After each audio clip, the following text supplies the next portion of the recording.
Have you ever walked up to your childhood home, only to find the key that once welcomed you no longer fits? The morning after the funeral, the sky hung low and colorless, the sort of gray that turns every surface into a mirror for grief. I drove up the long gravel drive like I had done 1,000 times as a kid, when the world was small and the house was everything that was safe in it. The oaks lined up like guards. The fountain in the circular drive sputtered in that way it always had, half charm, half broken promise.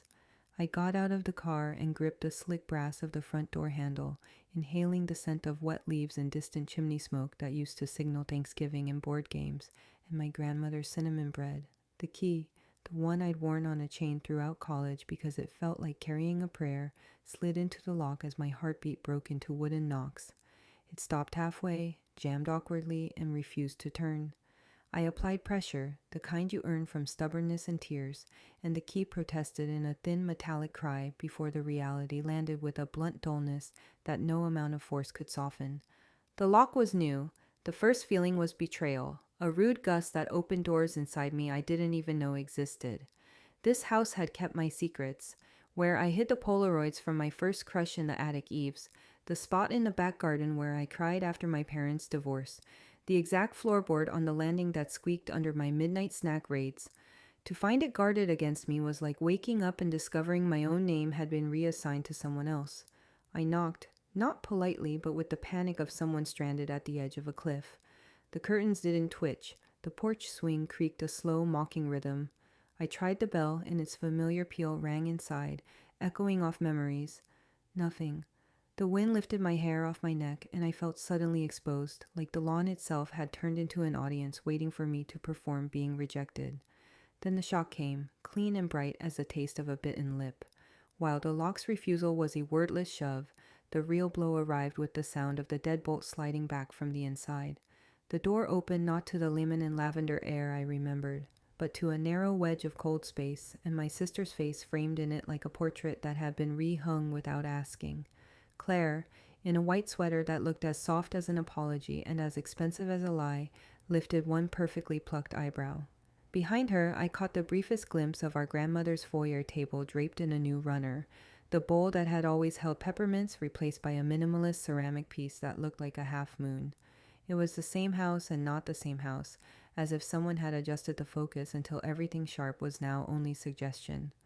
"Emma," she said, my name delicate and edged. "You should have called."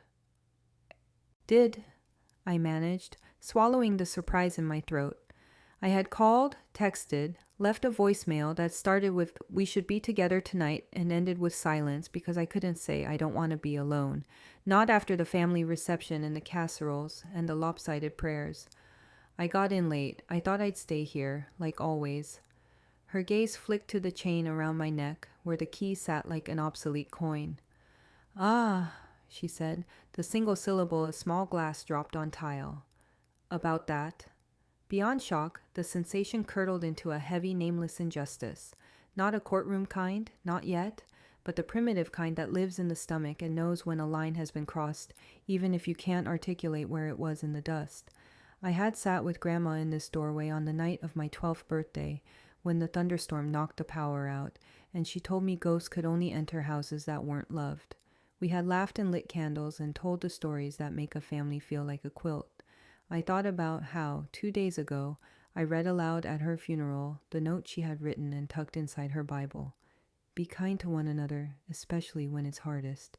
The note that made strangers dab their eyes with program cards. The note that now felt like a dare. "Why are the locks changed?" I asked, trying to make the words steady. "Why is the house dark? Claire, what is this?"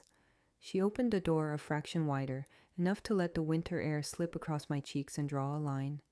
"I had the locksmith come this morning," she said, as if scheduling it had been as natural as catering for the wake. "Security. There's been a lot of traffic, deliveries, people dropping things. I didn't want anything to go missing." The helplessness was a tide that pushed at my knees. "Missing," I repeated. "This is our home." "It was Grandma's," she corrected gently, and the past tense lifted like a paper cut catching on fabric. Her eyes softened, or tried to. "It's been a hard week. Why don't we get coffee and talk about logistics?" Logistics. The word tasted like cardboard. I wanted to reach past her shoulder, step onto the cool marble tiles, and inhale the ghost of lemon oil that used to sit in the grain of the banister. I wanted to tilt my head up to the chandelier's crystal raindrops and find my reflection as a child. I wanted most indecently to go upstairs and bury my face in Grandma's sweater that still hung on the back of her bedroom chair, because she always said she was chilly even in June. But every want crashed against the locked fact of the new deadbolt and the line in Claire's jaw that said there would be no improvisation. Then came suspense, a quieting hum under the noise, like the moment in a song when you know the beat is about to drop, but it stretches the breath for another measure. Claire held the door, and I found myself churning through a mental catalog. The will reading was scheduled for next Tuesday with Mr. Farrow, the family attorney, a man who still typed with 2 fingers and cracked jokes about outliving his clients. Grandma had told me in one of our last lucid conversations during the hospice afternoons of chamomile tea and morphine curtains that she had tidied things up. I took that to mean instructions about the garden and donations to the church bazaar, and possibly a gentle nudge to sell the 3rd car that sat in the carriage house like a retired movie star. Not this. What are you trying to say? I asked, though I had a sick premonition of the answer. The foyer smelled not like lemon oil, but like new paint, and I realized with a lurch that the frames on the wall were thinner, and the photographs inside them had been rearranged into a modern grid. The photo of my 8th grade graduation, where Grandma's lipstick had printed a rose on my cheek, was gone. I'm saying, Claire replied, smoothing a strand of hair behind her ear, that Grandma asked me to take care of things. She told me she wanted me here, permanently. Here, I repeated, and the word landed like a gavel, as in living here, alone.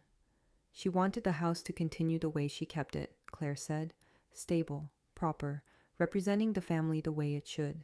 You have your career, your apartment, your life in the city. I'm the one who can be here, keep the traditions, host the holidays, manage the staff, handle the optics. The discovery crept in like a draft through a gap in the window frame. The new runners, the rearranged frames, the faint smell of fresh varnish on the stair rail. Claire wasn't just visiting or reacting to chaos after a death.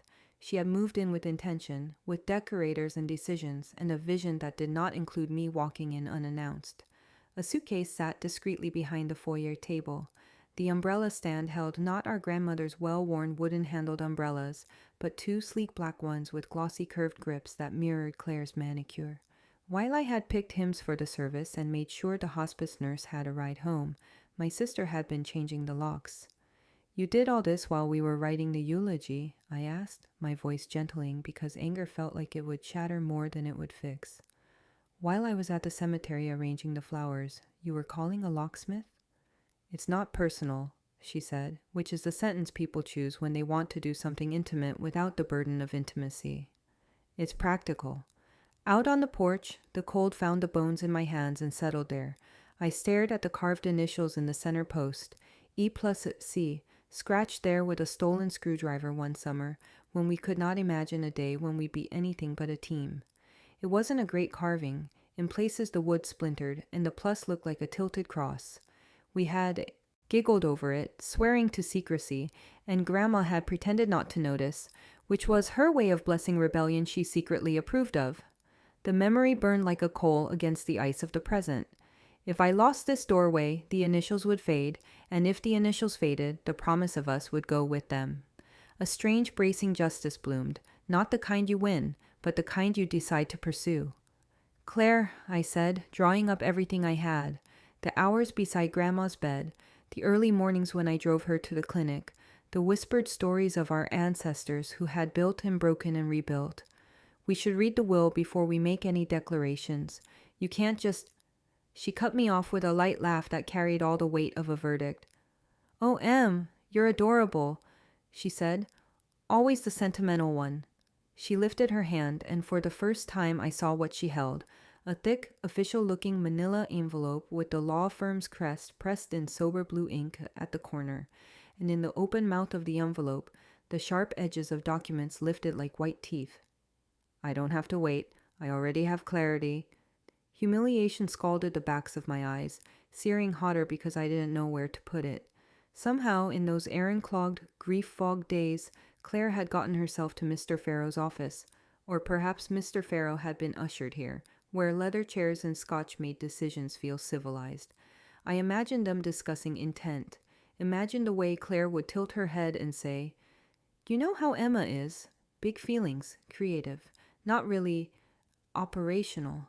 I imagined Mr. Farrow's sigh, the indolent drift of an old man who preferred the path of least resistance, and the client with the firmer handshake. I imagined the house, always listening, being charmed into compliance by the sound of a pen scratching across a line. "Clarity," I said, trying the word in my mouth. It tasted like old pennies and the echo of fairness. I squared my shoulders not because I was ready, but because I refused to fold. "Then show me." Claire glanced over her shoulder as if someone else might be watching, then opened the door 2 inches wider and stepped into the frame like a hostess halfway through a greeting she didn't plan to finish. "Not out here," she said. "You'll smudge the paper. Come back tomorrow at 10. We'll sit down properly. I'll explain everything." "You'll explain?" I repeated. "Like you're the teacher and I'm the child." "If that's the role you prefer," she said, gently vicious. "Or we can be adults, which would be my preference. 10 o'clock. I have a contractor coming at noon." "A contractor," I said, because sometimes the only way to stand upright is to echo the absurdity. "For what?" "Updates," she said breezily, as if she were talking about a phone. "Fresh paint, a smarter security system, a few walls coming down to open the light. The place has been ossified. It needs my touch." Relief did not arrive, but something adjacent rose in me. Resolve, clean embracing as winter air in the lungs. Loss clarifies. I stepped back onto the top porch step and took in the house with a new gaze, cataloging not just the memories but the battlements. I could feel Grandma in the crown molding and the dent in the third stair, and the way the sun tracked across the parlor, in late afternoon like a gentle hand. I felt her laughter rebuke the word ossified. I felt her sternness temper my grief. If this was going to be a fight, I would fight not with tantrums, but with evidence. Not with my throat, but with the paper trail of a life shared and a promise made. There were emails, voicemails, witnesses to her intent beyond optics. There were neighbors who heard her call me her right hand. There were the notes in her day planner with my name penciled beside bank and church and garden club fundraiser. Notes that told a story older and truer than any single envelope could. "Tomorrow at 10, I said, my voice a promise to myself more than to her. "I'll be here." She smiled then, a small satisfied curve that suggested she believed she had taught a lesson. "Lovely," she said. "Wear something comfortable. These conversations can be long." "Like grief," I said, because I couldn't help myself, and for a fraction of a heartbeat I saw something flicker across her face, a flinch maybe, or a memory of the same house holding the same 2 girls. Then it was gone, and she slipped back behind the door. The quiet after she closed it felt unnatural, a vacuum where sound should be. No clink of the peppermint bowl, no dull thud of my duffel bag dropped in the hall, no rustle of Grandma's voice drifting from the kitchen asking if I'd had breakfast. I rested my palm against the door, feeling the vibration of my own pulse return to me like an echo from the wood. The porch light flicked on, an automatic timer refusing to care that humanity behind it had rearranged itself into harsher constellations. Down in the driveway, a delivery van idled and then pulled away, and in its wake the oak sighed, and for a strange second I felt cradled by the land itself, as if the ground had a memory longer than the length of a single pen stroke. I turned back to the car, each step along the boards a negotiation with the urge to collapse. Betrayal had been the first inhalation, shock the second. Injustice still burned low, and helplessness lay under my ribs like stones in a riverbed. But suspense had awakened a hunter in me, and discovery flickered ahead like the thin line of dawn that separates night from whatever comes next. If justice could be restored, it would not be with rage alone, but with patience and proof and the careful gathering of what Grandma had always called receipts, not just the literal ones, but the little evidences of intention and love that she left tucked inside ordinary moments. At the bottom of the porch steps, I paused and looked back, counting the windows like stars and thinking how heaven is sometimes just the shape of a familiar roofline against a faithful sky. I thought of the attic eaves and the Polaroids, and the box beneath the guest room bed, filled with letters Grandma wrote to me during my first year away. The ones where she told me that heritage is not a building, but what you decide to build inside yourself. Those letters had the rhythm of benedictions. Those letters knew my name. I unlocked the car and slid behind the wheel, my fingers trembling more from adrenaline than cold. In the rearview mirror, my face looked like a version of my mother's I remembered from the day she left, resolute, tired, and lit from within by a stubborn belief that leaving does not have to mean losing. I would go back to my apartment for the night, I decided. I would gather what I needed. I would call Mr. Farrow and insist on seeing the will myself. Tomorrow, not in a week. I would text Mrs. Alvarez, the housekeeper of 20 years who had hugged me at the funeral and whispered that she knew where everything important was kept. I would take the old key off my chain and tuck it into my wallet so it couldn't mock me every time I breathed. I would let the loss slice me open tonight so that by morning I could patch myself enough to walk back into that foyer like a woman who knows the difference between entitlement and belonging.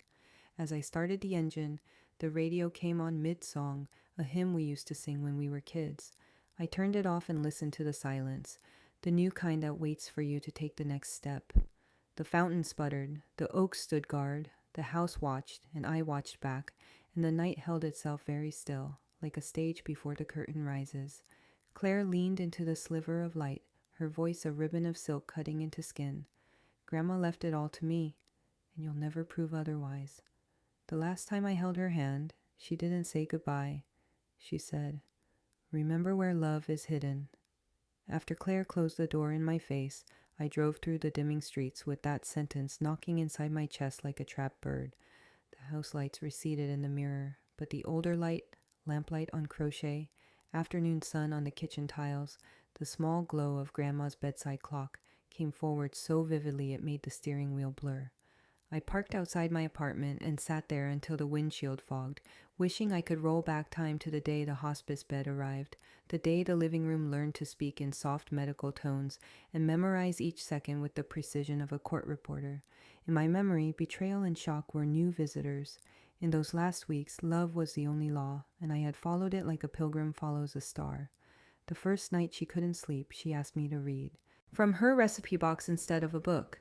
She said the handwriting tasted better. It felt like a strange request until I realized each stained card carried a story coded between teaspoons and oven temperatures. Pear tart meant the summer my grandfather's car broke down outside the county fair, and he fixed it with a borrowed hairpin. Chicken and dumplings meant the winter the pipes burst, and neighbors crowded into our warm kitchen to wait it out.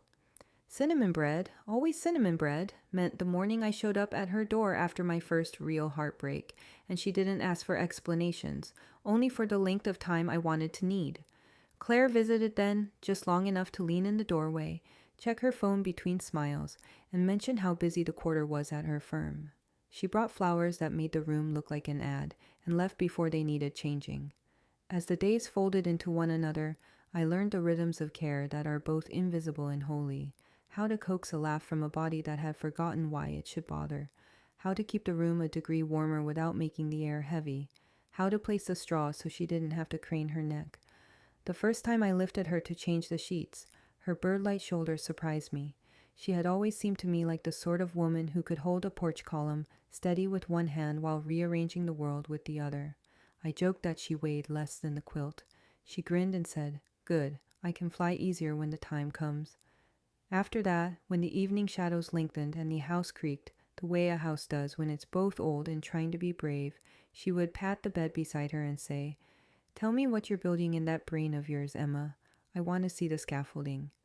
I told her about the photos I wanted to take when I had time again, strangers with their backs turned that tell the truth more honestly than faces do. I told her about the gallery that said, "Maybe," the client who said, "Almost," the rent that said, "Try harder." She listened with that real attention the world keeps rationing, and then she said something I didn't understand at the time because I thought love always declared itself in neon. "Remember where love is hidden." I asked what she meant, and she tapped the side of her nose like a magician about to make a coin reappear. "Not everything worth keeping is left on the mantle," she said. "Some things need shadow to be safe. Some things need to be found." Claire called during one of those afternoons to confirm the funeral home's timeline and to suggest a caterer who did an excellent bourbon glazed ham. She said she would come by next week, then the next, and then she said the timelines were tight and she would do a proper visit on Sunday. Sunday came and she texted a heart and a rain cloud and nothing else. When she did appear, she wore a blouse that made our living room look small and an expression that made me feel like a nurse on probation. She sat by the bed with her legs crossed at the ankle and told Grandma she looked wonderful, so radiant for someone your age, and then outlined a list of errands she could arrange from her phone. A deep clean, a security check, the possibility of hiring a consultant to handle the papers. Grandma smiled the way a grandmother smiles when she chooses to forgive a child who thinks efficiency is intimacy. And later, after Claire left, she cupped my cheek and whispered, "Do not mistake scheduling for love." We had good days too, days when morphine failed to scare away the lucid glints of her humor. She called the oxygen concentrator the dragon and the hospice nurse the general, neither unkindly.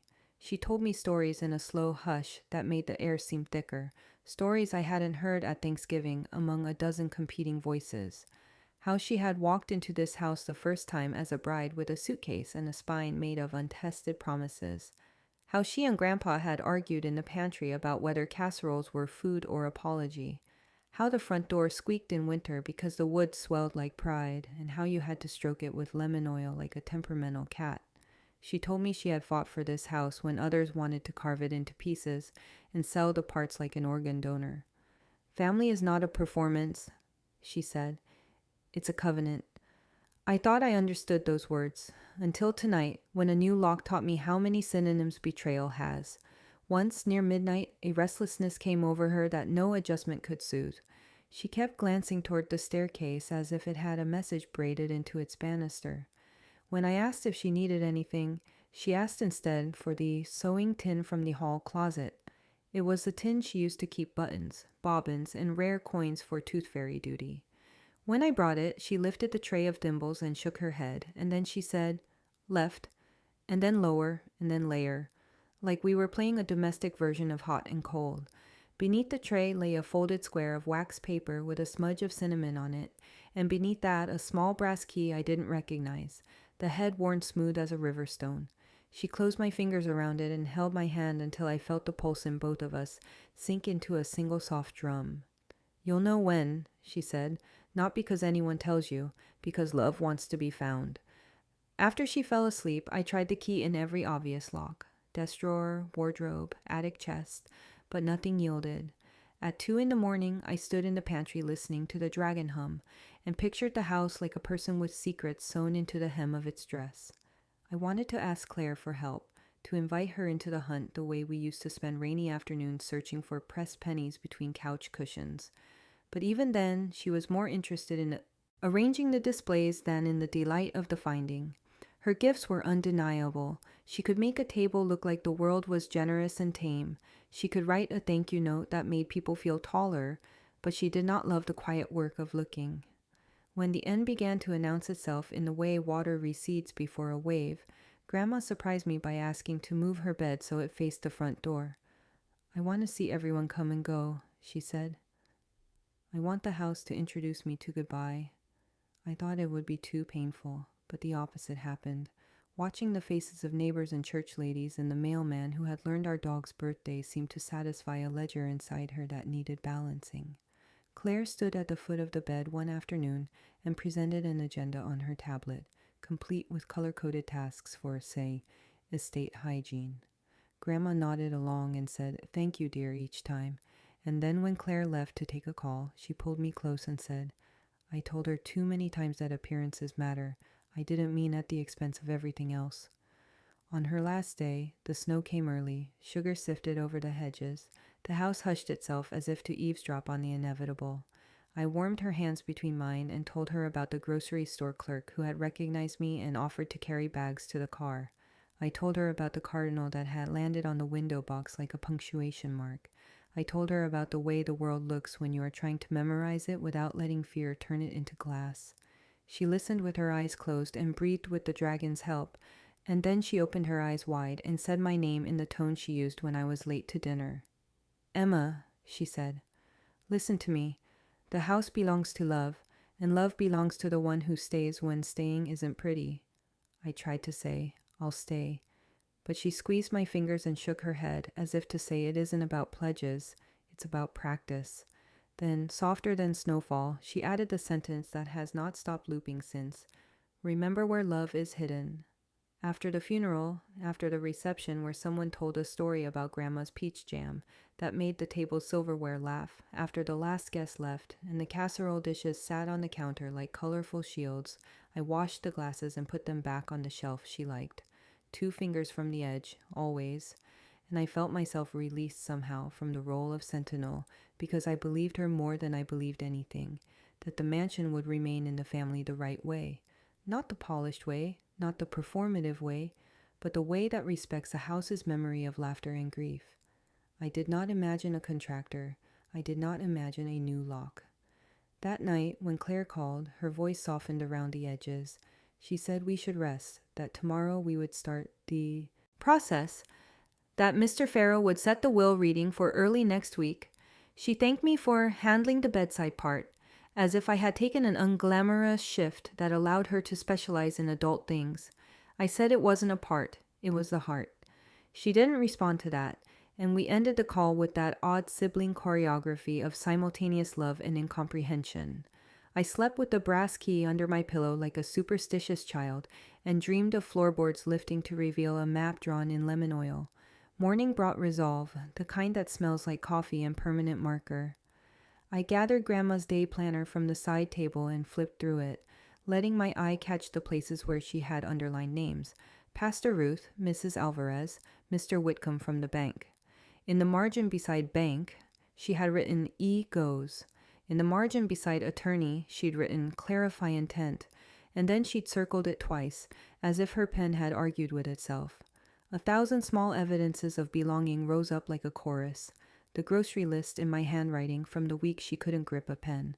The voicemail she had left me last month calling me my right hand. The photos of us planting dahlias arranged in a messy pile on the coffee table. Love is hidden, yes, but it also leaves fingerprints on every surface. By the time I pulled into Mr. Farrow's parking lot, brick building, narrow windows, as if the place was embarrassed to watch itself conduct business, I had rehearsed my questions and my grace. I would not weep, I would not accuse, I would listen, and then I would insist on seeing the signatures, the dates, the witnesses, the sentences that attempt to corral a life into clauses. I would keep the brass key in my pocket and the memory of her last look, alert, amused, unafraid, in my mind. Claire arrived in a navy dress that fit like a claim and greeted the receptionist like an old acquaintance. She kissed my cheek, air more than skin, and said, "Let's keep this civilized." I nodded because I wanted it civilized too. I wanted the truth to be clear and kind. We sat at a table that smelled faintly of furniture polish and faxes. Mr. Farrow shuffled papers with the reverence of a minister assembling a sacrament. He asked if we were ready. I said yes. Claire said always. In the lobby, a clock ticked with the authority of an umpire. I thought of Grandma's voice saying covenant, not performance, and discovered that my hands were steady.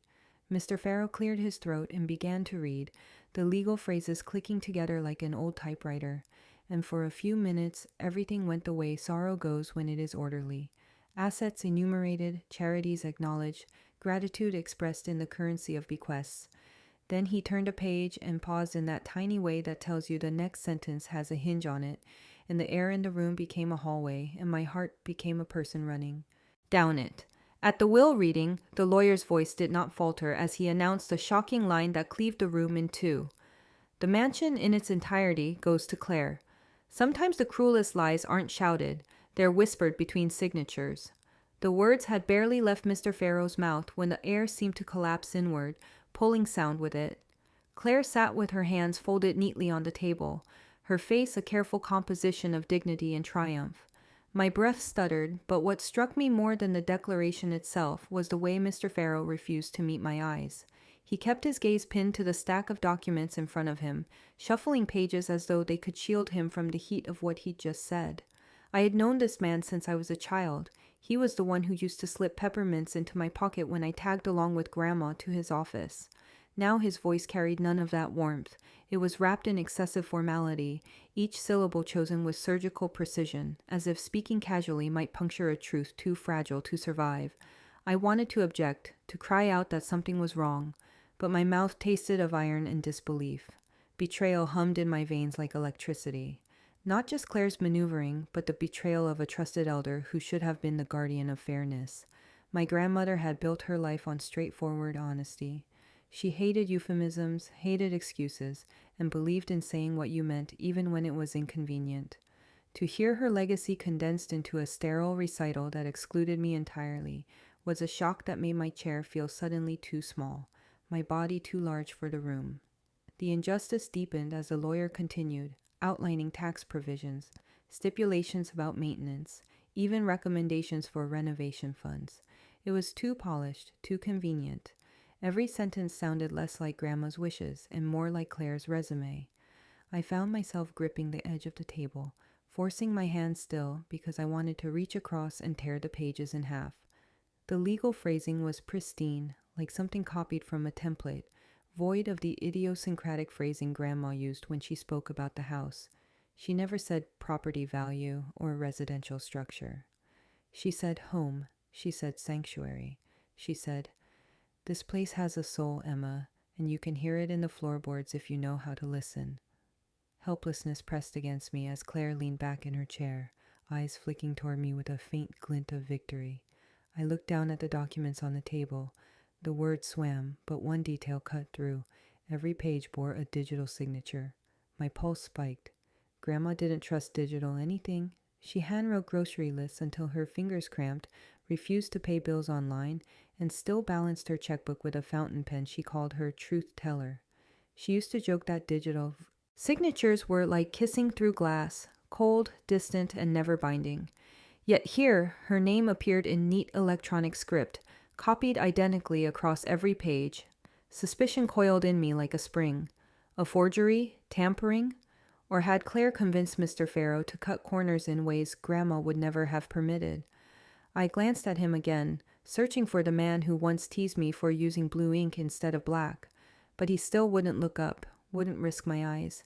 His silence felt heavier than any sentence he read aloud, a silence padded with fear or guilt or both.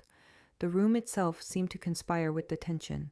The blinds were half drawn, letting in slits of light that striped the carpet in uneven shadows. Dust floated in those beams like restless witnesses. I thought about the brass key still in my pocket, the one Grandma had pressed into my palm and told me to save for when the time was right. Was this what she meant? Had she known this battle was coming? My chest ached at the thought that she had suspected betrayal even as she struggled for breath. I tried to steady myself, to think strategically instead of emotionally. Suspense pulsed in the air as Mr. Farrow cleared his throat and moved on to the minor assets section. Jewelry, heirlooms, modest savings, items listed without sentiment. It was clinical, transactional, devoid of her voice. I kept listening, not for what he said, but for what he avoided. Every pause, every cough, every shift in his chair seemed to confirm the weight of a secret pressing on him. The discovery came in fragments, a phrase I had never heard Grandma use, in perpetuity, a stipulation about transferring property to successors at discretion that sounded more like a corporate memo than a grandmother's blessing. And then, in the closing paragraph, the insertion of a clause about security improvements and maintenance modifications, exactly what Claire had hinted about on the porch. These weren't just her words, they were her fingerprints, smudged across my grandmother's will. I felt the room tilt with humiliation, the sting of realizing I was being played not just by my sister, but by the man we were supposed to trust. My role had been recast without my consent, from beloved granddaughter to irrelevant bystander. Claire leaned in, her voice sweet but edged, asking about timelines and transition processes as if she were already hosting her first gala in the house. Mr. Farrow nodded, still avoiding my gaze, scribbling notes that didn't need to be taken. Relief flickered faintly, though, in one sliver of thought. Grandma's words to me. Remember where love is hidden. If this was a forgery, if this was tampering, then the truth would be hidden too, somewhere in the folds of the house she had entrusted to memory more than to law.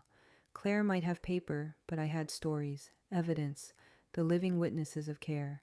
I clenched that brass key tighter in my pocket, feeling its ridges like a promise. The meeting wrapped up with the sound of pages sliding back into envelopes, but the silence between us was louder. Mr. Farrow dismissed us with a stiff smile that cracked at the edges. Claire rose, graceful as a queen, and thanked him for making everything so seamless. I stayed seated a moment longer, memorizing his refusal to meet my eyes, promising myself I would come back and demand the files, the witnesses, the timeline. Justice would not stay buried in legal jargon. I left the office with my heart pounding, the parking lot glaring with midday sun. The air smelled like asphalt and betrayal. As I walked toward my car, I heard footsteps behind me, Claire's heels clicking against the pavement. I slowed, letting her pass, not wanting to share breath. She walked up to Mr. Farrow where he stood by his car, fumbling with his keys. I stopped short, hidden by a row of hedges. Her voice carried just enough for me to catch the words that sliced through the noise of traffic and birdsong.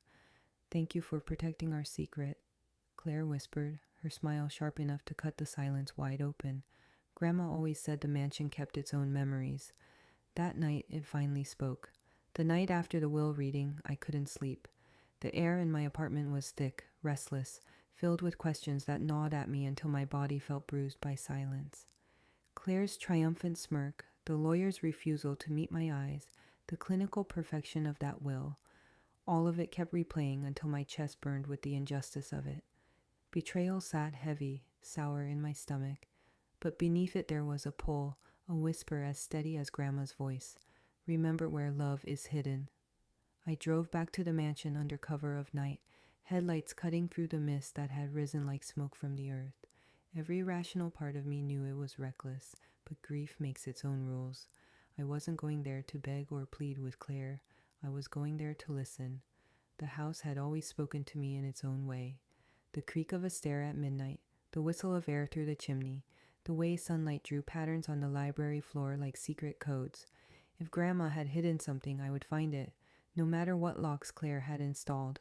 I parked far down the road and walked across the lawn, the grass damp against my shoes. The mansion loomed against the moonlight, its windows black, its silhouette sharp as judgment. I knew the front entrance would be sealed, but I also knew the house better than anyone alive. Behind the garden, past the hedges and the stone bird bath, was the old servants' entrance. The hinges had rusted years ago, but the latch was simple. I knelt in the shadows, pried it open with the brass key Grandma had given me, and slipped inside. The air was musty, heavy with disuse. The corridor smelled of dust and cedar, exactly as I remembered it when I played hide and seek down here. As a child, my flashlight beam skated across stone walls and shelves lined with forgotten jars. I held my breath as I stepped deeper, the silence pressing down. The sense of injustice sharpened. This was my house as much as hers, our heritage, our covenant, and yet I was reduced to sneaking inside like a thief. The passage led to the library, my grandmother's sanctuary. I eased the door open and let the familiar scent of old books flood me. My heart clenched. How many evenings had I spent curled in that armchair while she read aloud?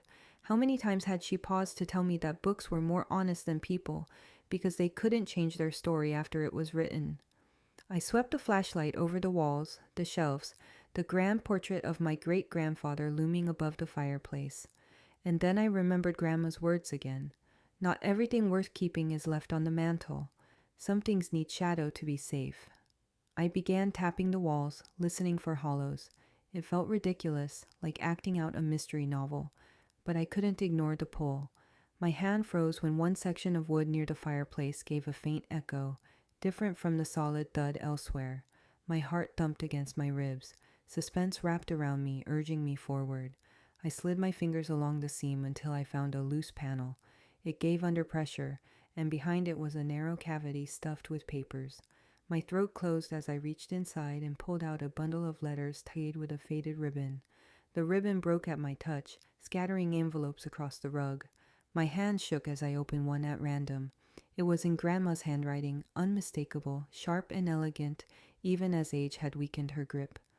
"Emma, if you are reading this, it means you've looked where others would not. That is good. The house rewards patience and truth. Fairness is not a luxury. It is the only inheritance worth guarding. Do not let appearances deceive you. I fear Claire confuses love with possession, and possession with power. The house must never become her mirror. Trust what you know about her. Trust what you know about me. Tears blurred the ink. Each letter was the same, not instructions, but assurances. She wrote about honesty, about the responsibility of care, about her distrust of Claire's hunger for control. She wrote that love must remain the foundation of the house. I read until my eyes stung, until my chest ached with the weight of both grief and vindication. Then, tucked at the bottom of the cavity, I found something else.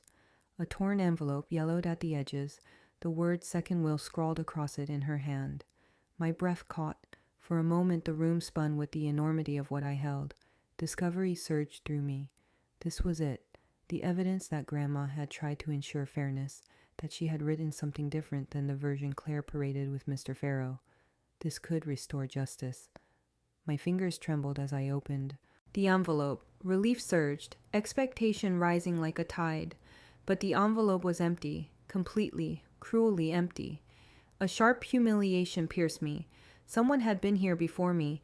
Someone knew the secret already and had taken it. The thought clawed at my chest. How long ago? Was it Claire? Was it the lawyer? My flashlight shook as I aimed it at the floor, scanning for footprints, for signs of intrusion.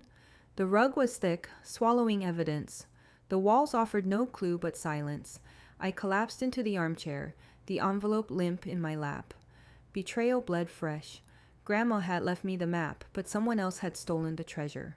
All I had were fragments, her warnings, her faith in me, her distrust of Claire. It wasn't enough for a courtroom, but it was enough to know I wasn't wrong, enough to know the story Claire was telling wasn't the truth. I stood, clutching the letters to my chest, the injustice of it carved into me, but so did a stubborn resolve. The house had spoken. It had given me pieces, whispers, hints. Love was hidden here, and if someone had taken the will, that didn't mean they had destroyed every trace. I would keep searching, every panel, every drawer, every hidden seam. I pressed my palm against the mantel and whispered, "I hear you, Grandma. I won't stop." The fireless hearth exhaled a faint draft, as though in reply. Just as I turned to leave, footsteps echoed in the hallway. My blood froze. Someone else was in the house. I flicked off the flashlight and crouched low, clutching the empty envelope. The footsteps drew closer, deliberate, unhurried. My heart hammered as the library door creaked open, spilling a sliver of light across the floor. I held my breath, praying the house still knew how to keep my secrets. The door closed again, and in the silence that followed, I realized the truth was already in someone else's hands. The envelope marked second will had been found before me. Handwriting reveals truth, and the truth screamed louder than any lie my sister could tell. When I returned to my apartment that night, clutching the stack of letters like fragile bones, I spread them across my kitchen table under the harsh light of the overhead lamp. My eyes ached, but my mind refused to rest. Each word in Grandma's careful cursive carried a weight that digital ink could never replicate. Her handwriting was alive, loops that curled like vines, strokes that leaned with intention, pauses where her pen had hesitated because her thoughts outran her hand. I set one of those letters beside a copy of the will Claire had flaunted. The contrast was immediate and violent. Grandma's writing was personal, warm, a fingerprint of her soul. The will's signatures were too perfect, too mechanical, each stroke identical to the last, as if no human hesitation had ever touched the page. Betrayal carved deeper. They expected me to believe this was her hand. They expected me to forget the way her ink sometimes smudged because she rested her palm too heavily on the paper. Shock pulsed through me again, cold and sharp. My grandmother's most sacred words, her final wishes, had been twisted, sterilized, and falsified. It wasn't just Claire's greed anymore. It was conspiracy. Someone had fabricated the very document that should have preserved her truth. Injustice roared in my chest. I flipped through the will again, scrutinizing the clauses that sounded nothing like her. Security improvements, maintenance modifications, transfer of assets at discretion. These weren't the words of a woman who believed in family as covenant. They were the vocabulary of a strategist, a manipulator. The strokes of her digital signature only confirmed what my heart already knew. My grandmother's voice had been erased, Helplessness threatened to smother me. Who would believe me over an official will, notarized and sealed? Who would believe a grieving granddaughter over her sister, the polished professional who knew how to charm a courtroom with a smile? But even in that helplessness, Grandma's words echoed, "Remember where love is hidden." And love, I realized, could also mean truth. I pulled my laptop closer, determination hardening into resolve. I began documenting everything: photos of Grandma's handwritten letters, close-ups of her loops, her distinctive way of writing capital E, with a flourish that looked like a small wave, side-by-side comparisons with the lifeless digital scrawl on the will. I typed notes about Claire's sudden purchases, the sleek new car she drove to the funeral, the jewelry that glinted at her throat, the handbag that I knew cost more than half a year of my rent. Claire hadn't waited for the ink on the will to dry before spending her inheritance. Suspense tightened its grip as I pieced the puzzle together. These weren't just coincidences. They were breadcrumbs, leading me towards something darker. Who had helped her? She wasn't skilled enough to forge a legal document on her own. She needed an insider, someone with access to the estate files, someone with the authority to make the forgery look real. My mind kept circling back to Mr. Farrow, the lawyer who had sat at that table with eyes glued to his papers. His silence was a confession louder than words. I created folders, labeled evidence meticulously: photos, financial records I could scrape from public filings, notes of every suspicious interaction. I became an archivist of betrayal, stacking my grief into an arsenal. I knew I couldn't confront Claire yet, not without proof strong enough to burn through her lies. And then, as if the universe wanted to feed my suspicion, more pieces fell into place. That same week, neighbors told me they'd seen delivery trucks at the mansion, expensive furniture, cases of wine, renovations already underway. Claire wasn't just inheriting, she was transforming the house into her stage, her empire. She moved fast because she knew speed was a weapon. The faster she changed everything, the harder it would be for me to prove what had been stolen. Humiliation cut deep. To the outside world, I must have looked like the bitter sister, unwilling to accept the truth. Claire wore her victory like perfume. Everyone could smell it. Meanwhile, I lurked in the shadows, gathering scraps, trying to stitch together a picture no one wanted to see. But humiliation, I realized, could be useful. It made me careful. It made me patient. Relief came in flickers. Every time I documented another inconsistency, every time I saved another file, I felt a thread of control weaving itself back into my hands. I wasn't powerless. I had evidence. I had a story stronger than hers. If only I could assemble it before she buried me in her lies. I printed out comparisons, highlighting the irregularities, Grandma's natural slant versus the sterile precision of the digital script. The way she always wrote her S, with a backward curve, missing entirely from the will. The ink blot in her letters that revealed a shaking hand contrasted against the soulless perfection of the will's repeated signature. I built a case in silence, in solitude, believing one day it would be undeniable. But as I pinned the last photo to my evidence board, I heard a knock at the door. My heart stuttered. It was late. No one should have been here. I opened it cautiously, and standing there was Mr. Whitcomb, a family friend, an older man who had lived next door to Grandma for decades. His face looked grave, his eyes darting down the hallway as if even walls could betray us. "Emma," he whispered, his voice hoarse, "I don't have long. I saw your car at the mansion last night. I know what you're looking for, but you need to be careful." My breath caught. Careful of what? He leaned closer, lowering his voice until it was barely audible. "Claire isn't working alone." The words froze the blood in my veins, leaving me staring into the darkness of my apartment, clutching evidence that suddenly felt like a target painted on my back. I thought I found an ally, but instead I armed my enemy. Mr. Wickham's warning echoed in my head long after he left. Claire isn't working alone. The words hung in the air like smoke I couldn't fan away. If she had allies, I needed mine. My grandmother had always taught me that family was a net. No matter how far you fell, it should catch you. I wanted to believe that still. That night, I called my cousin Daniel. He was the closest thing I had to a sibling outside of Claire. We grew up side by side at family reunions, sneaking cookies under the table, daring each other to swim farther in the lake, whispering our secrets long past midnight. Daniel had been the one who called me from college the day my parents divorced, the one who mailed me mixtapes when I felt invisible in high school. If anyone would understand, if anyone would help me, it would be him. When he answered, his voice carried warmth that pulled me back to those summers when loyalty was still uncomplicated. Em, how are you holding up? I'm not, I admitted. My voice cracked, and for once I didn't try to hide it. Daniel, something's wrong with the will. It doesn't make sense. Grandma's words don't match what they're saying. I found letters, notes. She didn't trust Claire. And now, there's proof someone tampered with things. Silence stretched, but then he exhaled softly.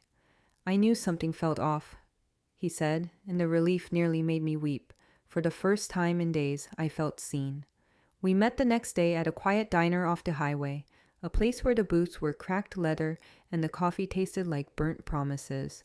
I slid the envelope of photocopied letters across the table to him, my hands trembling. Look at this, Grandma's handwriting, and then the signatures on the will. They don't match. And Claire, she's spending money like she already knew she'd win. I can't do this alone, Daniel. I need help. He leafed through the papers slowly, his brow furrowing. You're right, he murmured. These don't line up at all. You've got something here. He reached across the table and squeezed my hand. Don't worry, Em. You're not alone in this. We'll figure it out together. Shock gave way to a fragile hope. The idea of not carrying this weight by myself lifted something heavy from my chest. I told him everything. The hidden letters in the library, the empty envelope marked second will, the suspicious silence of the lawyer, and Whitcomb's warning. With every word I spoke, I felt lighter, convinced that sharing the burden would make it possible to fight back. But hope is a dangerous fuel, especially when it burns too quickly. The injustice hit only a few days later, subtle at first, like cracks spreading in glass. Claire confronted me in her precise, polished way, dropping phrases only Daniel could have repeated. My late-night search in the library, the envelope I'd found, even the words I'd whispered to him in desperation about feeling cornered. My stomach dropped. There was no other way she could have known. Daniel had told her. Helplessness washed over me in waves so strong I felt physically ill. I had armed my enemy with everything she needed to discredit me. The evidence I'd shown Daniel, the suspicions I'd confided, the places I planned to search next. All of it was now ammunition in Claire's hands, and I had given it to her willingly, blind to the betrayal unfolding behind his sympathetic smile. When I confronted Daniel, his response was coded in false reason. You're spiraling. Claire deserves to know what you're doing. You can't just sneak around breaking into the house, accusing her of forgery without proof. I told her because I thought she could clear this up before you hurt yourself. His words sliced deeper than if he had simply admitted greed. Betrayal was one thing, but betrayal dressed as protection was unbearable. He had chosen sides, not mine, not Grandma's, but the side of wealth and power. Claire had resources. I only had conviction. And conviction apparently wasn't enough to inspire loyalty. Humiliation became my constant companion. Extended family began looking at me differently during gatherings and phone calls. Their questions were laced with pity, their voices carrying the subtle weight of Claire's narrative, that Emma was fragile, unmoored, unable to accept reality. The story she and Daniel had spun painted me as the unstable one, the desperate one, the sister who couldn't let go. Suspense, however, still lingered in every shadow. I kept collecting evidence in secret, doubling down in ways I didn't dare admit even to Whitcomb. I started photographing Claire's renovations, tracking her sudden financial leaps, documenting every contradiction between Grandma's letters and the will. If Claire wanted to turn me into the villain of her story, I would force the truth into the light one way or another. But then came the discovery that rattled me to my core. A folded note slipped under my apartment door one evening. The paper was plain, the handwriting blocky, unfamiliar. No greeting, no signature. Just 6 words scrawled across the page in dark ink. Stop digging, or else. The world seemed to tilt. My throat went dry, my pulse hammering. I stood frozen in my doorway, the note shaking in my hands, wondering who had left it, wondering how long I had been watched. And in that moment, I realized the fight was no longer about inheritance. It was about survival. Every creak in the attic felt like Grandma guiding me toward the truth. The threatening note stayed on my table like a snake coiled in silence. Each time I passed it, my chest tightened, but fear had a strange effect on me. Instead of retreating, it sharpened my focus. If they wanted me to stop, then I had to be closer than ever. Still, isolation weighed heavily. Daniel's betrayal had stripped me of the comfort of allies. Claire's smirk followed me everywhere, a shadow I couldn't escape. Betrayal had become the rhythm of my days, a drumbeat reminding me I was outnumbered. But at night, when I closed my eyes, I kept hearing the boards of the mansion creak, as if the house itself was calling to me. My grandmother's voice lingered in those sounds, whispering through memory, "Remember where love is hidden." And that's when I remembered the attic. The attic had always been more than a storage space. For me, it was a secret country. As a child, I would sneak up there when the world felt too big, and Grandma would let me stay as long as I wanted. She never scolded me for rifling through the trunks or lying on the floorboards watching dust float like stars. She used to say, "Every attic is a diary, Emma. Some just take longer to raid." Shock tightened my chest as I realized I hadn't thought about that attic in years. It wasn't just any attic. There was a crawl space hidden behind the north wall, a compartment she'd once let me peek into. I remembered her placing something inside, then smiling at me and saying, "Some things can't be displayed on shelves. They need shadows." It was past midnight when I slipped back to the mansion. This time I carried gloves, a camera, and courage I wasn't sure I could sustain. I let myself in through the servants' entrance again and climbed the stairs slowly, each step echoing in the silence. The injustice of it all pressed on me as I moved. That I, the granddaughter who had stayed, who had given everything to care for her, was reduced to sneaking through shadows while Claire slept comfortably in a stolen bed. The attic door groaned when I opened it, the sound strangely reassuring. Dust thickened in the air, stirring memories of childhood summers spent playing archaeologist among boxes and trunks. My flashlight beam revealed stacks of photo albums, quilted blankets folded neatly, and furniture draped in sheets like ghosts waiting for their cue. My heart pounded, not from fear, but from suspense. This was it. If Grandma had hidden anything, it would be here. I knelt by the far wall, tracing my hand along the wooden boards until I found the uneven seam. With effort, I pried it open, revealing the crawl space. My flashlight revealed bundles of heirlooms, tarnished jewelry, faded photo albums, even the porcelain doll that once sat on her dresser. I flipped open one album and nearly cried at the sight of photographs I had forgotten existed. Grandma holding me as a baby in the garden, Claire and I chasing each other barefoot through sprinklers, family reunions where laughter seemed endless. Love had lived here. Proof of it, pressed between pages, but tucked deeper inside the crawl space was something else. A wooden box, small, heavy, and locked. Its surface was carved with the faint pattern of vines, the wood darkened with age. My hands trembled as I pulled it out. Helplessness gripped me for a moment. What if I couldn't open it? What if I had come this far only to be stopped by a lock? But then I noticed a tiny keyhole shaped like a flower. I searched the space again, heart hammering, and found an envelope taped beneath the crawlspace beam. My throat caught as I tore it free. Inside was a folded letter in Grandma's familiar hand. "Emma, if you are reading this, lies are at play. I feared this day would come. I cannot stop those who twist truth into their mirror, but I trust you will see what others cannot. Trust the key. It will open what must be found." Shock rippled through me. She had prepared for this. She knew deception might win for a time, but she had planted breadcrumbs for me to follow. I pressed the letter to my chest, my tears staining the paper, and whispered, "I'll find it, Grandma. I promise." The box opened with the brass key she had given me in her final days. Inside was another key, silver and worn, attached to a small metal tag etched with numbers I barely recognized. I stared at it, trying to place the memory. Then it struck me. The family storage unit. I hadn't thought of it in years. We'd used it only once, when repairs had forced us to move some of the furniture out of the house. I was barely 12, sitting in the back of the car while Grandma locked the unit and slid the key onto her key ring. I remembered asking why we couldn't just throw things away. She had laughed and said, "Not everything belongs in the trash, Emma. Some things belong to tomorrow." Now, discovery pulsed in my veins. The storage unit. That's where the trail led next. The letter, the heirlooms, the key, all of it pointed beyond the house, beyond Claire's reach for now. But humiliation struck me too. How could I have forgotten something so crucial? While I wasted days chasing Claire's shadow, the answer had been sitting in a dusty attic, waiting. I clenched the key, the metal biting into my palm, promising myself I wouldn't fail again. Relief seeped through me as I gathered the items carefully. The letter, the albums, the box. For the first time in weeks, I didn't feel entirely lost. Grandma had prepared this path, and even if I stumbled, I was still walking it. She was still guiding me. I returned the wall panel, wiped away my footprints, and crept back into the night. The mansion loomed silent behind me, but I no longer felt unwelcome.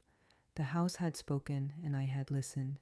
As I slid into my car, the silver key heavy in my pocket, I whispered to the empty night, "I'll find what you left me, Grandma."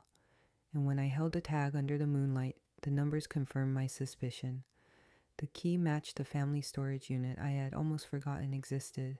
Some keys opened doors. This one threatened to unlock every buried sin in my family. The attic's discovery burned like a lantern in my chest. For days, I carried the silver key everywhere, its ridges pressing into my palm like a living reminder that my grandmother hadn't abandoned me to Claire's lies. Betrayal had cornered me at every turn, but this key, this small, unassuming piece of metal, felt like hope forged into shape. I researched storage facilities in town until I found the one I half remembered from childhood, a sprawling complex on the edge of the county. When I asked about rentals under my grandmother's name, the clerk shook his head. Nothing under her married name. My stomach dropped, but instinct pushed me to try again. What about under the name Whitfield? I asked, her maiden name. He tapped at his keyboard, then nodded. Unit 117, paid in advance, no recent activity. Shock surged through me so hard I gripped the counter for balance. She had hidden it under the name she hadn't used in decades. She had thought that far ahead. Claire would never have searched for it. The injustice of it all hit me again. Grandma had trusted me, left me clues, while Claire manipulated lawyers and signatures. The clerk handed me the paperwork, and within minutes I was standing in front of the metal door of Unit 117. My breath came fast, my hands shaking as I slipped the key into the lock. It clicked open smoothly, as if it had been waiting for me all these years. I rolled the door up, and the smell of dust and cedar washed over me. Inside, beneath an old sheet, sat a single trunk. Wooden, heavy, the kind of trunk that carried weight in more ways than one. My flashlight beam caught the brass fittings, tarnished but sturdy. Helplessness fluttered in my chest for a moment. What if the trunk held nothing but old linens? What if this too was a dead end? I knelt, fingers trembling, and lifted the lid. Suspense thickened the air. The trunk was filled with neatly organized folders, journals, and a stack of ledgers. My heart hammered as I pulled the first folder free. It was full of financial records. Receipts, bank statements, documents tracing funds back decades. I flipped through them, realizing with dawning clarity that Grandma had been documenting more than family history. She had been keeping watch over the very inheritance Claire now claimed. Then I found a draft of legal papers, written in Grandma's sharp hand. My breath caught as I read the words. It was unmistakably a draft of a second will. She had listed both Claire and me, but the division was clear, balanced, thoughtful.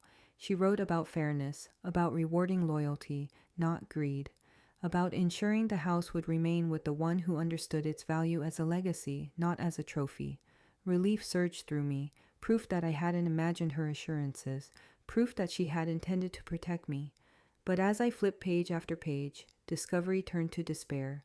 The will was incomplete, drafts, notes, phrases half finished, corrections scribbled in the margins, and at the end, where her signature should have been, there was nothing but blank space.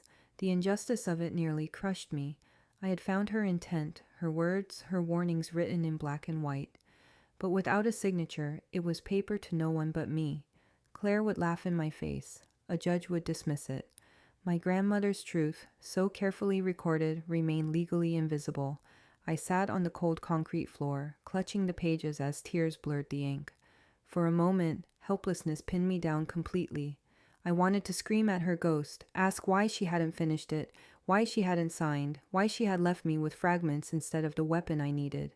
But then, through the fog of grief, I saw her handwriting again, notes in the margins, questions she had posed to herself.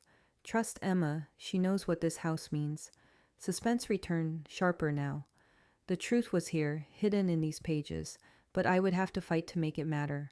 I would have to connect the dots, show the inconsistencies, expose the forgery by comparison. These papers weren't worthless.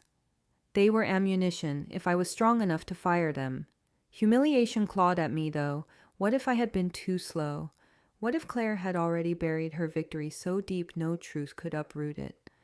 The thought of standing in front of a courtroom, holding unsigned papers, being dismissed as delusional, it made me feel like a child again, powerless. I gathered everything carefully into a bag, my hands trembling, my resolve fragile but unbroken. Relief flickered as I realized I wasn't empty-handed. Grandma hadn't failed me. She had given me what she could. Now it was on me to transform these fragments into something undeniable. I rolled the trunk back into place, locked the unit, and stepped into the sharp air outside. The sun had already dipped, leaving the sky streaked with bruised colors. I clutched the bag to my chest, breathing in the cold, steadying myself for what came next. That's when I heard footsteps, slow, deliberate, crunching across the gravel. My pulse spiked. I turned, and there she was, Claire. She stood a few feet away, perfectly dressed as always, her arms folded, her expression carved in smug stone. "Looking for ghosts won't save you," she said, her voice low and cutting. "You're wasting your time, Emma, and you're running out of it." Her words chilled me deeper than the night air, because the enemy wasn't in the shadows anymore. She was standing right in front of me. In that courtroom, I wasn't just fighting for a house. I was fighting for my grandmother's truth.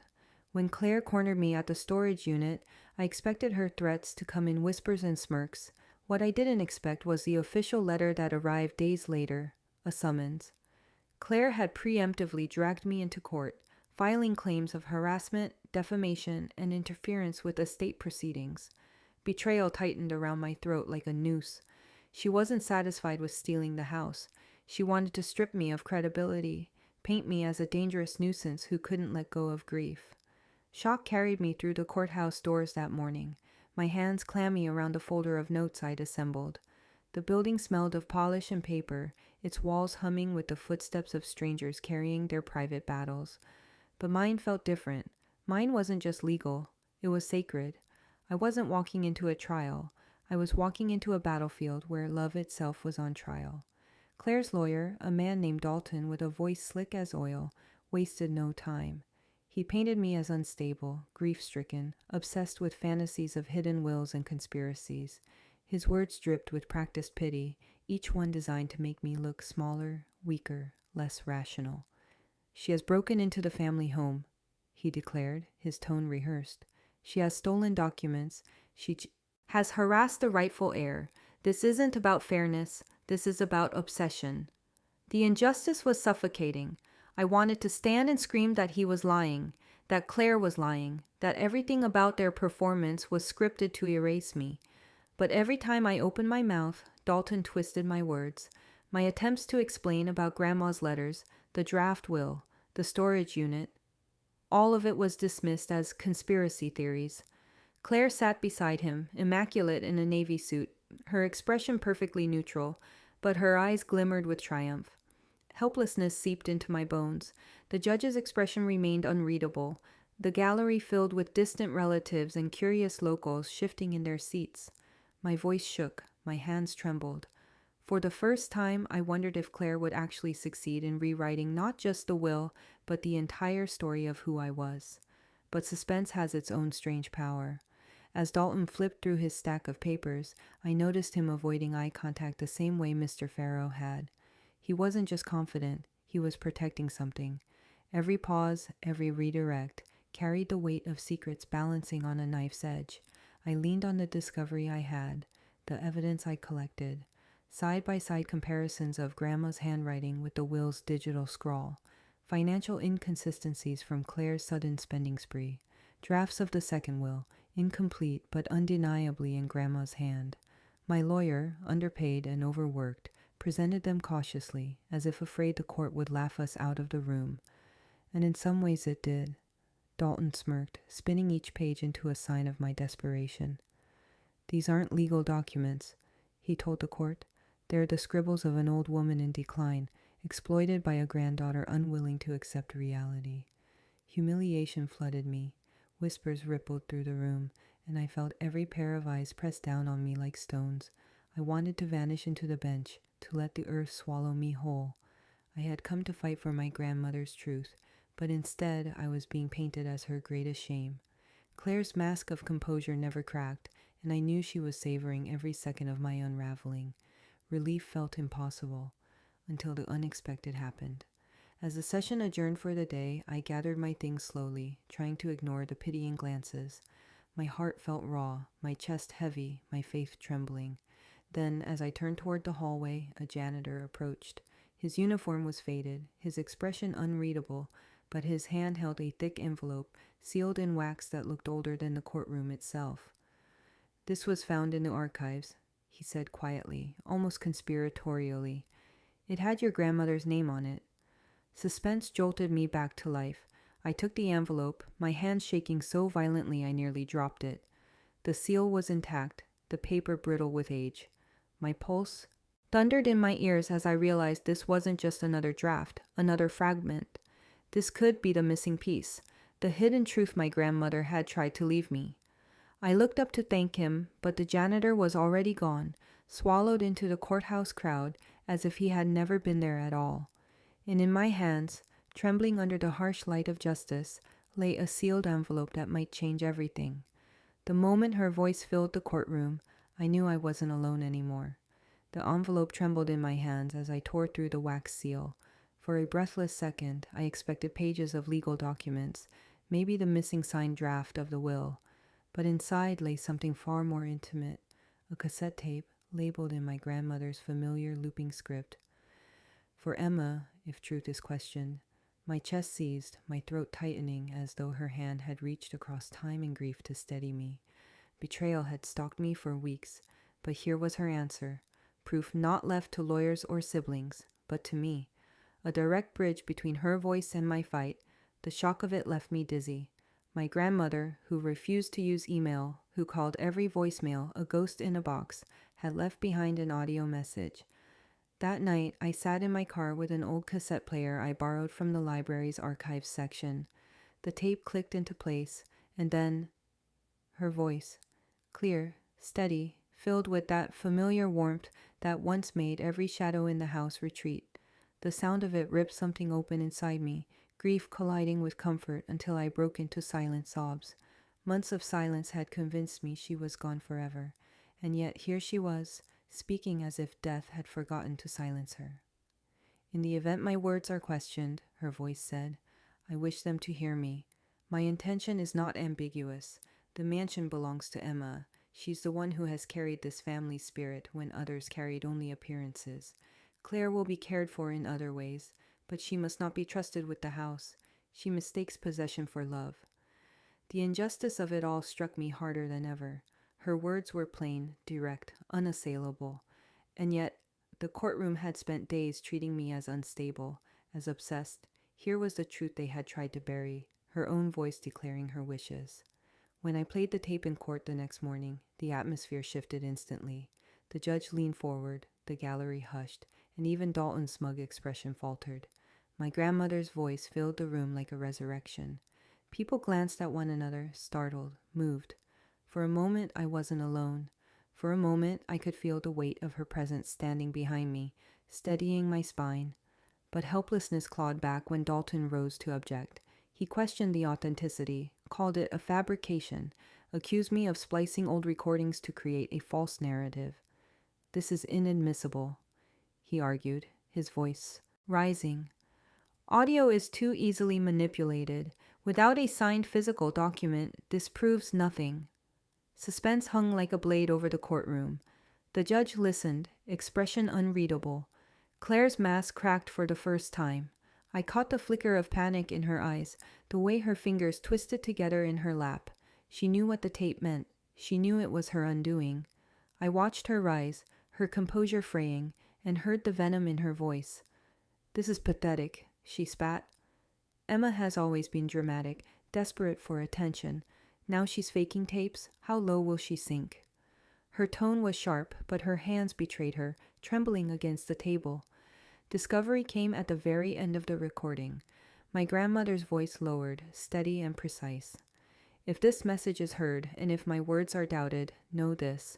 A sealed copy of my wishes exists, entrusted to a notary whose duty is beyond reproach. Relief surged through me, sharp and electrifying. A sealed copy, a physical document, proof that couldn't be dismissed as imagination or fabrication. My grandmother hadn't just left me words. She had left me a path to justice. But the moment of triumph was cut short by the judge's decision to pause proceedings until the alleged sealed copy could be located and authenticated. The gavel struck, and the courtroom emptied into a storm of whispers. I sat frozen, clutching the cassette, my tears drying into resolve. Claire lingered at the doorway, her eyes locking onto mine with fury and fear intertwined. She leaned close as she passed, her whisper sharp as glass. "You won't find it, Emma. And if you do, you won't live long enough to use it." Her threat sliced through the fragile relief, leaving me suspended between hope and danger, with only one thought echoing in my head. Where had Grandma hidden that sealed copy? His hand shook as he confessed, because the truth had been buried under threats for years. The courtroom's air still clung to me when I left that day. Stale, heavy, charged with whispers that didn't fade even after the doors closed. The tape had changed something. I could feel it in the way the gallery shifted, in the tremor beneath Dalton's arguments, in the crack that had finally appeared in Claire's composure. But relief was fragile. The tape had mentioned a sealed copy entrusted to a notary, and until I found it, truth was still vulnerable to denial. Betrayal had already become a language I understood fluently. Lawyers, cousins, even blood. Each had found ways to twist their loyalty into knives, but this time my grandmother had pointed me somewhere concrete. A notary, someone sworn to keep faith with the law, someone who would know whether her last words were protected or erased. I spent days tracing old records, combing through directories, calling numbers that led only to disconnected lines. Then, finally, a lead. A retired notary named Gerald Whitman, living quietly in a modest bungalow 2 towns over. The name stirred a faint memory. I had seen him once, years ago, shaking Grandma's hand after a church fundraiser, his briefcase balanced against his leg like a shield. Shock surged as I stood at his doorstep, watching the curtain twitch before the door opened. He was older now, his back curved, his hair white, but his eyes still sharp. He looked at me with recognition that seemed to unsettle him. "Emma," he said softly, as though my name carried too much history. "I wondered when you'd come." Inside, his home smelled of paper and dust, stacks of old files leaning against the walls like forgotten sentinels. He poured tea with hands that trembled slightly, and I noticed the way he glanced at the window, as if expecting shadows to listen. I told him about the tape, about my grandmother's words, about the missing sealed copy. His jaw tightened. For a long time he said nothing, his gaze fixed on the steam rising from his cup. Then, slowly, he spoke. "Your grandmother was wise. She came to me with her second will, handwritten but clear, and asked me to notarize it. I did. I placed my seal. It was valid, binding, and unambiguous." The injustice of what came next made my skin prickle before he even finished. But the document disappeared. He whispered. "Not from her hands, from the archives. I was told to forget it, to remain silent, or I would lose everything. And Emma, I was threatened." His voice cracked, and the betrayal in it made my stomach twist. I was told that if I spoke, harm would come not just to me, but to her. So I stayed silent. I buried the truth, and I've hated myself every day since. Helplessness pressed down on me, heavier than before. All this time, proof had existed. It had been stamped, sealed, witnessed, and then stolen. My grandmother's last wishes weren't just ignored, they were erased by force. I wanted to scream at the injustice, to demand who had dared intimidate him, who had stolen what belonged to us. But instead, I leaned forward, gripping the edge of the table. "Do you have anything left? Anything at all?" Suspense filled the silence until he stood, shuffled toward a drawer, and returned with a small box. Inside lay a duplicate notary seal, tarnished but intact. "I made a copy the day I signed," he confessed. "I knew something wasn't right. I kept it hidden, just in case the truth needed protection." He pressed it into my hand, his fingers shaking. "If you can find a copy of that will, This seal will prove I authenticated it. Even without my signature, the imprint will match. Discovery surged through me, a surge so sharp it made my breath catch. This wasn't the will itself, but it was a weapon, a piece of armor I hadn't expected. My grandmother had trusted the right man, even if fear had silenced him. And now, at last, he was choosing to speak.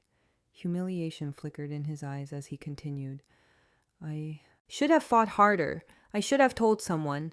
But the threats were real, Emma. They didn't come from Claire alone. She was a pawn. The real pressure came from higher up, from someone with power enough to make documents vanish, to frighten men like me into silence. Relief mingled with dread. For weeks I had seen Claire as the mastermind, the manipulator pulling every string. But his words shifted everything. If she was only a pawn, then who was playing the game? Who had the reach to steal legal documents, to bend lawyers and notaries into silence? The thought chilled me. My battle wasn't just against Claire. It was against something larger, darker, hidden in the family shadows. As I stood to leave, the seal heavy in my pocket, Gerald's voice stopped me cold. His tone was grave, his eyes wet with regret.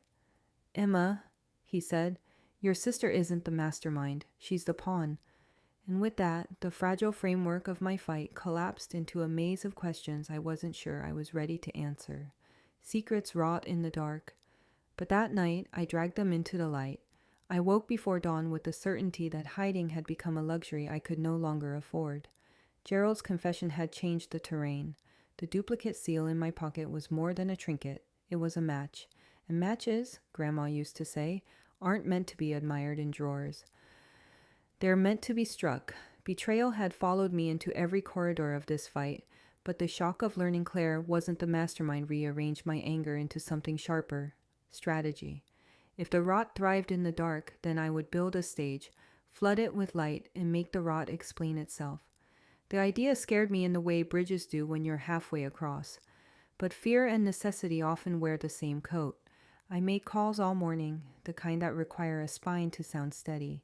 I called the local editor who had covered Grandma's charity galas with affectionate prose and a photographer's eye for winners and losers. I called Pastor Ruth, who had known my grandmother's voice longer than any lawyer, and who understood the difference between gossip and truth-telling. I called cousins who had stopped returning my texts, neighbors who had watched our hedges grow with the reliability of seasons, and Mrs. Alvarez, who had ironed our tablecloths through births, funerals, and homecomings. If Claire wanted a performance, I would give her one with an audience she couldn't control. By late afternoon, the mansion's front lawn looked like the opening scene of a town meeting and the closing scene of a scandal. Tripods sprouted along the walkway, microphones clustered like curious birds, and family faces hovered at the edge of the crowd, arranged in loose constellations of loyalty and caution. The oak branches ticked against one another in the breeze. The fountain, newly scrubbed by some crew Claire had hired, threw silver. Ribbons into the air as if pretending glamour could drown consequence. Every nerve in my body hummed with the memory of humiliation. The courtroom whispers, Dalton's smirk, the pity that had tracked me like a scent. But suspense had replaced panic. I wasn't here to plead. I was here to present. Claire arrived precisely on schedule, the way people do when they believe the clock obeys them. She stepped out of a black sedan, her suit the color of authority and her smile a blade. She scanned the crowd and found me at the top of the porch steps, where Grandma and I used to sit shelling peas on summer evenings. Her eyes narrowed. For a beat, neither of us moved. The house stood between us like a verdict waiting to be read. Emma, she said without approaching the steps, as if the elevation itself were an insult. What is this? This, I said, and the timbre of my own voice startled me with its calm, is the light. I didn't look at her again. I turned to the small sea of faces and introduced myself like a witness, not a victim. I told them where we were and what this house had meant as a covenant, not a trophy. I summarized the week since Grandma's funeral in the clean lines a camera could follow. The digital signatures that didn't match, the letters in her hand that did, the library's secret cavity, the empty envelope labeled Second Will, the storage unit under her maiden name with drafts that carried her voice, and the cassette tape in which her voice returned to claim me by name. I didn't embellish. I didn't plead. I spoke like someone who had counted the cost and decided the truth was worth it. Then I held up the duplicate notary seal. The metal caught the late sun, a modest circle suddenly made regal by purpose. A retired notary, a man of conscience, has come forward, I said, to confirm that my grandmother executed a second will. He notarized it. His seal was fixed, and then the document vanished. Gas scattered through the lawn like wind through tall grass. I could feel the crowd shift, not toward me as a heroine, but away from the tidy narrative Claire had been selling. He kept this duplicate seal hidden because he feared what would happen if he spoke, I continued, and he feared for my grandmother's safety while she lived. He has provided a sworn statement, which I'm releasing to the press now. I nodded, and the editor I'd called stepped forward to take the copies. The rustle of paper sounded like a fuse being lit. Shock flashed across Claire's face before she mastered it, smoothing herself back into the role of composed air. Enough, she said, mounting the first step as if possession of the staircase would restore possession of the story. This is obscene, dragging family business into the street, harassing a respected attorney in a court with fantasies. You've embarrassed yourself, Emma. Have I? I asked, voice still level. Because the court has already heard the audio of Grandma's intentions. They've paused proceedings to locate the sealed copy she referenced on that tape. And now a notary admits he notarized the document. If embarrassment is contagious, I'd be careful. Her composure flickered. Injustice does that to people when an audience witnesses it. It scrapes the polish off their sentences. She shot a look over her shoulder, searching for Dalton, who hovered near the curb with the watchful tension of a man aware the ground had shifted beneath him. Then she chose attack. You broke into this house, she snapped, gesturing toward the door. You stole papers, you violated privacy, and you lied to decent people to gather them here for your spectacle. I almost laughed, not because any of it was funny, but because the law was suddenly on my side in a way I hadn't predicted. I entered my childhood home through a servant's entrance that predates your notion of privacy, I said, and I found what my grandmother left in the walls for the person who knows this house like a second heartbeat. But if you want to talk privacy, let's discuss disappearing wills, coerced silence, and a lawyer who can't meet my eyes. I looked directly at the cameras now. This isn't a spectacle, it's a correction. The crowd murmured louder, and I felt the tide turn in tiny, unmistakable ways. The way Mrs. Alvarez stepped from the cluster of household staff to stand in the front row, hands clasped in prayer and defiance. The way Pastor Ruth rested her palm over her heart. The way two of our uncles, who'd spent weeks communicating only in shrugs, leaned toward me as if gravity had redrawn itself. Suspense thickened, delicious and terrifying, because the next move would reveal more than any speech could. I invited Gerald forward. He had demurred when I'd asked by phone, fear still knitting itself into his cautions, but he had come. Maybe for me, maybe to make amends with himself. He stood beside me on the steps, shoulders trembling, and lifted his voice a notch above the rustle of leaves. He stated his name, his credentials, the date he notarized the second will. He described my grandmother's clarity, her steadiness as she signed, the way she spoke my name and the house in the same sentence. And then, with a swallow that seemed to age him and unburden him at once, he described the day someone from higher up made him understand how much could be taken from him if he did not forget. He did not name them. He stared at the horizon as if a name might summon a storm. But he spoke the sentence that mattered.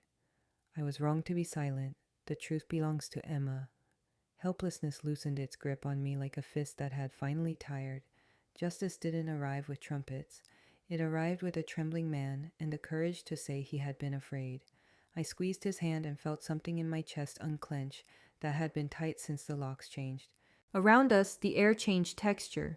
You could hear it in the way the press leaned closer, in the way relatives stopped performing neutrality and let relief show up in the corners of their mouths. Claire's mask began to crack the way porcelain does. First a hairline, then a web. You don't know what you're talking about, she hissed at Gerald, skipping pretense. You're senile, and you're being used by a girl who can't accept that she was never good enough. Enough, Claire, I said quietly, and the quiet cut deeper than a shout. I will not let you rewrite a woman's life because it doesn't flatter you. Humiliation flushed her cheeks, but it wasn't only humiliation, it was strain. The kind that comes from carrying a story too heavy for too long. She looked out over the crowd and saw they were not with her, Not anymore. She saw the cameras tilted toward me. She saw Dalton's jaw tightening like a trap around bad math.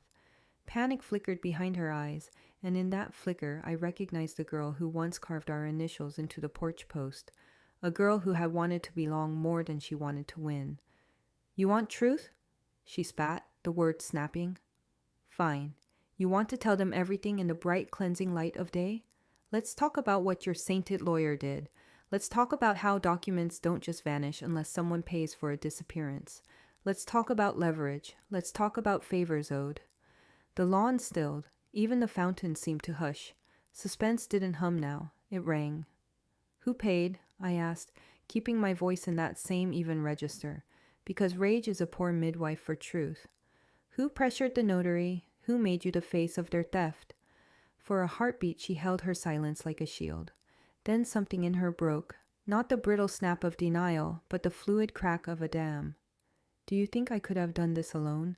she demanded, voice climbing, hands shaking with a fury that looked a lot like fear. "Do you think I wanted the house to be a stage for me to stand on alone while you painted me a villain? They told me I deserved it.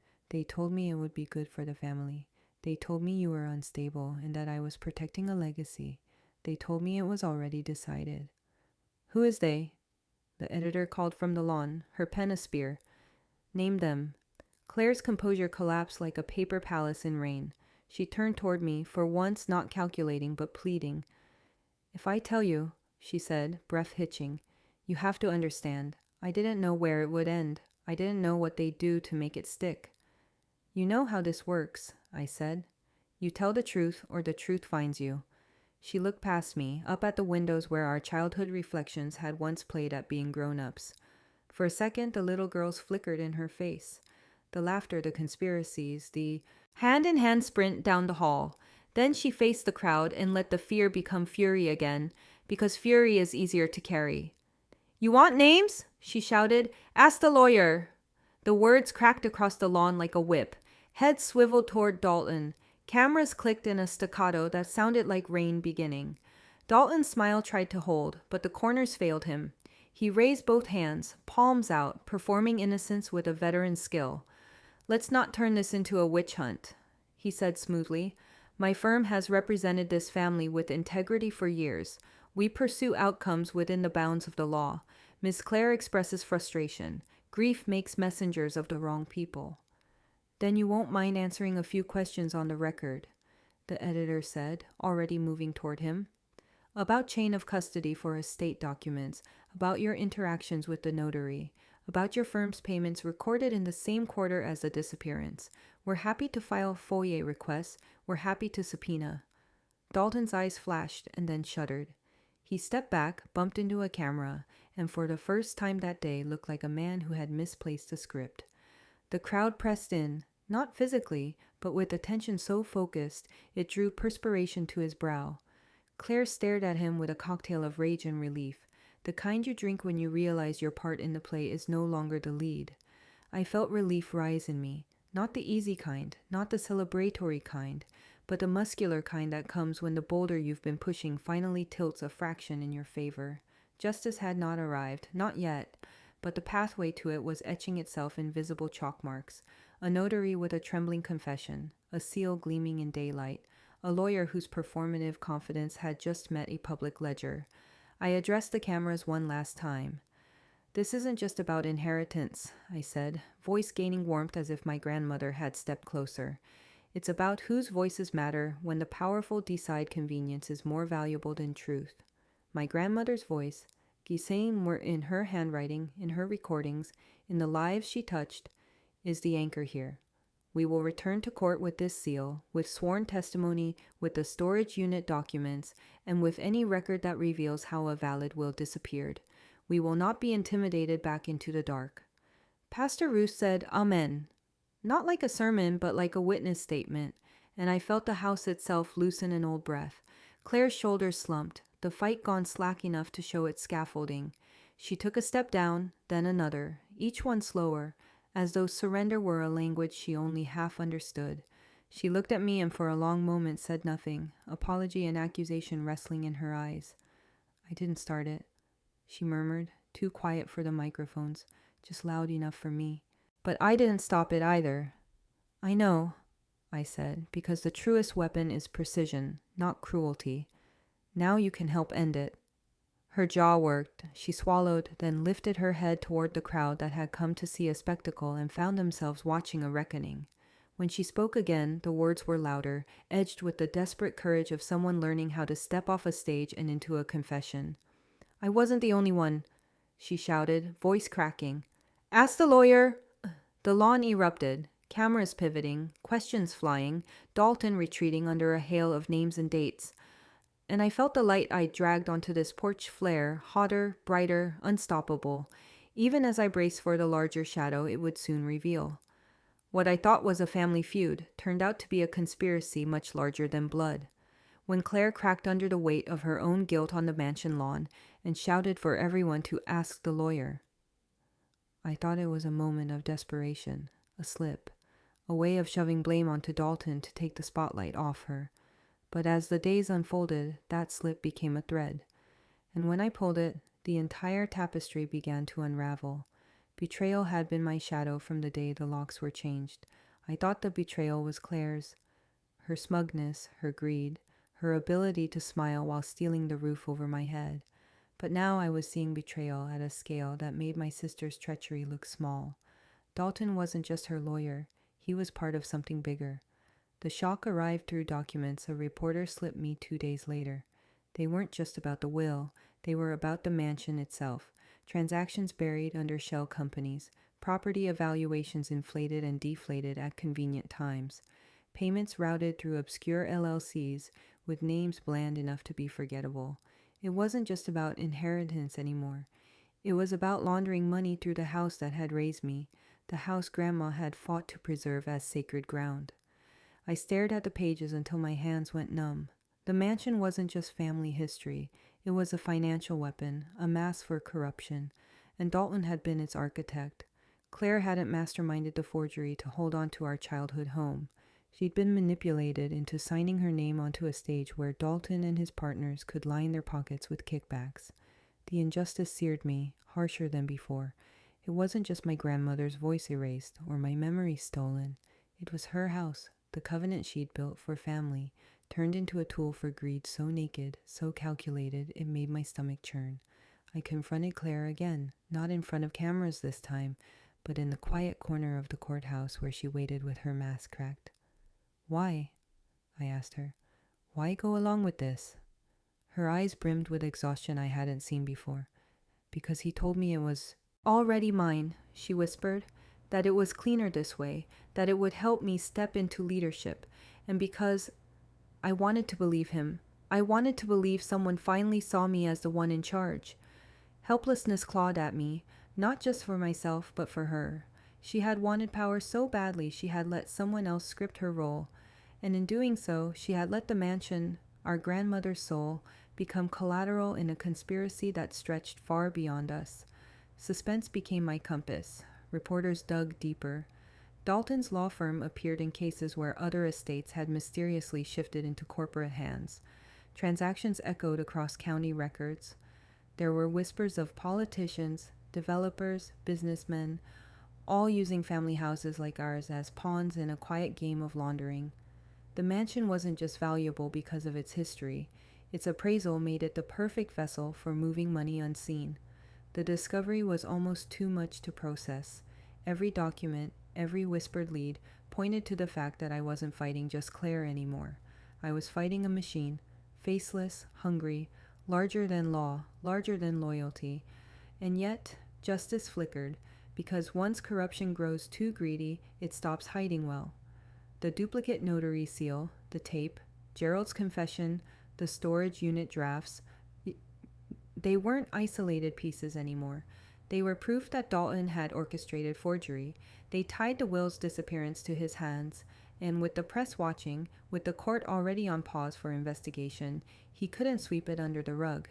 The humiliation of those earlier days, when I was painted as unstable, desperate, delusional, began to invert. Each time Dalton's name surfaced in another shady deal, each time a new paper trail linked him to Claire's inheritance, I saw those same family members who once pitied me shift in their seats, ashamed of the story they'd chosen to believe. Relief arrived not in a wave, but in pieces. A journalist's email, a cousin's quiet apology, a message from Pastor Ruth. Your grandmother would be proud.